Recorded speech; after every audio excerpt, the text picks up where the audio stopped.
젠프의 긴급 메시지가 화제입니다. 오늘 젠프는 X를 통해 정부안이 입법 예고되었지만 당과 정부가 당정 협의를 통해 수정안을 만들었고 이를 여당 당론으로 채택된 바 이 수정안은 정부안이 아니라 당정 협의안입니다. 이 당정 협의안 역시 망고불변의 확정안이 아니라 필요하면 입법 과정에서 또 논의하고 수정하면 됩니다. 다만 그 재수정은 수사 기소 분리, 검찰의 수사 배제라는 대원칙을 관철하는데 도움되는 것이어야지 만에 하나라도 누군가의 선명성을 드러내거나 검찰개혁의 본질과 무관한 다른 목적에 의한 것이어서는 안 될 것입니다. 라고 했습니다. 그러면서 해당 기사는 사실이 아니라고 말씀하시며 정부안이란 기실 당정합의 수정안이고 법안이란 심의 도중 의견을 모아 언제든지 수정할 수 있는 것입니다. 라고 말씀하셨습니다. 그러면서 일부 언론이 보도한 나쁜 검사들만 있는 건 아니라는 언급 역시 왜곡된 것입니다. 정치화된 일부 특수부 검사들도 있지만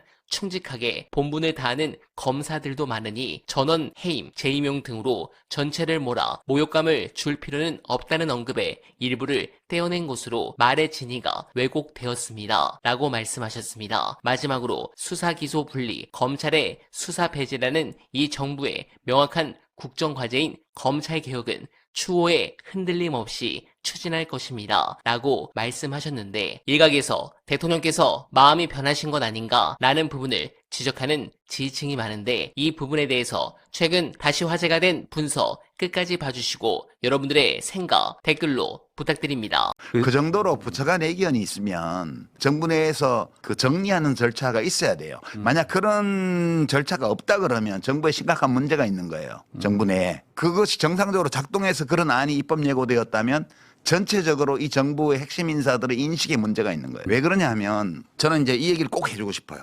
2003년 4월에 제가 보궐선거에서 당선이 됐는데 국회의원 선거에. 네. 그때 제가 그 고양시에서 선거운동을 하러 다니면 민주당의 오랜 지지자들인 분들이 저한테 뭐라고 했냐면 악수하면서 당신은 찍어줄게.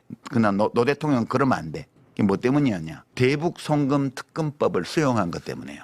그렇죠. 저는 노무현 대통령이 그걸 수용하신 것이 논리적으로 법률적으로 하자 없다고 생각해요.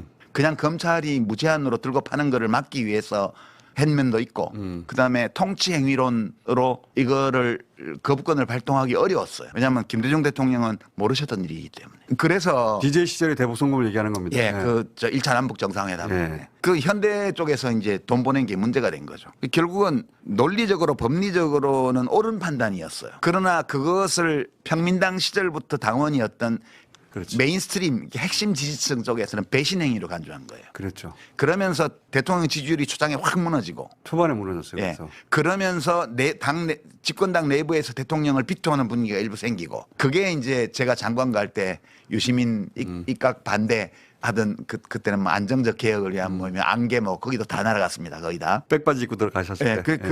그렇게 되면서 결국 탄핵으로 이어지거든요.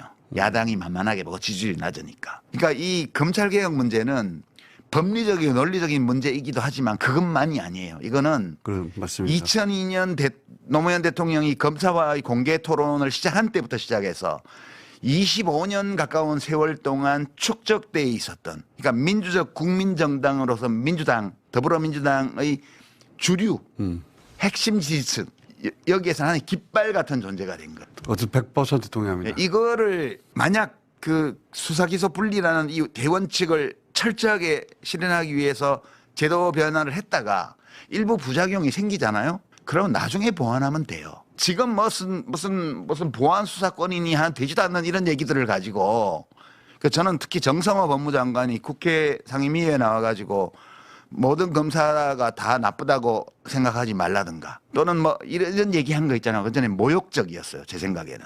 왜냐하면 지금까지 검찰개혁 주장한 사람들이 검사가 다 나쁜 놈들이기 때문에 검찰 권한을 뺏으라고 해서 검찰개혁을 주장한 게 아니잖아요. 그리고 그 검찰개혁의 목표는 국민의 인권을 보호하는 거라는 걸 확고한 신념이에요. 근데 그렇게 검찰개혁을 하면 국민 인권 보호가 안 된다고? 무슨 그런 얘기가 있어요? 그러면 그거는 지금까지 조국 사태 때부터 시작해서 서초동에서 어마어마한 집회를 했던 그 모든 시민들을 모욕하는 발언이거든요.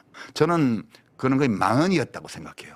그런 인식으로 이 검찰개혁 문제를 계속 다루게 되면 이재명 대통령이 굉장히 심각한 정치적 위기에 직면할지도 모른다. 그런 걱정을 저는 굉장히 많이 하고 있죠. 이거는 보통 심각한 문제가 아니라고 저는 저도 봐요. 심각한 문제라고 생각합니다. 예. 그 사안은 심각하게 바라봐야 된다고 예. 생각합니다. 이거는 뭐 정성호 장관의 주장이 논리적으로 맞다 안 맞다를 떠나서 그것은 민주당의 정신을 배신하는 걸로 간주될 겁니다. 그렇게 저는 생각해요. 네, 공감합니다. 그리고 중요한 부분 보고 드립니다. 오늘 리얼미터까지 60%를 넘기면서 메이저 여조 전부 최근 급등했습니다. 현재 정부가 쥐고 있는 60%가 넘는 안정적 지지율, 겉보기엔 난공불락의 콘크리트 같지만 그 안을 들여다보면 무게와 밀도가 완전히 다른 세 가지 지지층으로 나뉘어 있습니다. 가장 밑바닥을 지탱하는 코어 지지층, 경제적 효능감에 반응하는 실용적 중도층, 그리고 분위기에 휩쓸려온 일시적 편승층, 정치의 비극은 여기서 시작됩니다. 권력의 안방에 앉아있는 사람들의 눈에는 이 세 지지층이 모두 똑같은 크기의 숫자 1로만 보입니다. 비바람이 몰아치면 중도층과 편승층은 언제든 썰물처럼 빠져나갈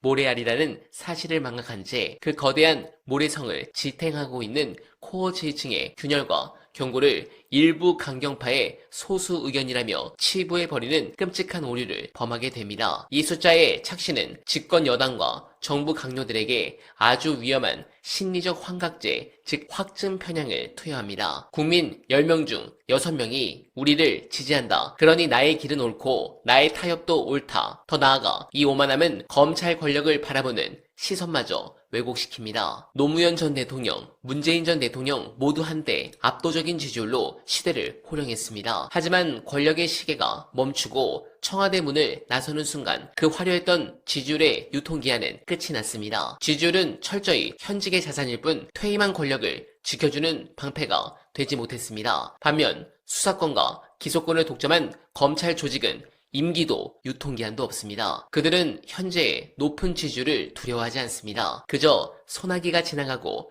권력의 힘이 빠질 날만을 서늘하게 기다릴 뿐입니다. 그들이 진정으로 두려워하는 것은 오직 단 하나, 자신들의 밥그릇과 송곳니를 원천적으로 뽑아버리는 불가역적인 제도적 해체뿐입니다. 여러분, 그리고 이재명 정부의 참모 여러분, 60%라는 화려한 지지율은 적당히 현실과 타협하며 안주하라고 주권자가 내어준 면죄부가 아닙니다. 오히려 그 압도적인 숫자가 살아있을 때 당장 눈치 보지 말고 저 기득권의 심장에 제도의 말뚝을 박으라는 준엄한 명령입니다. 여러분들은 어떻게 생각하십니까? 공감하셨다면 소중한 언알바 후원 부탁드립니다. 댓글에 고정된 내용을 통해 많은 사랑 부탁드리며 언알바는 오늘도 최선을 다하겠습니다. 여러분 고맙습니다.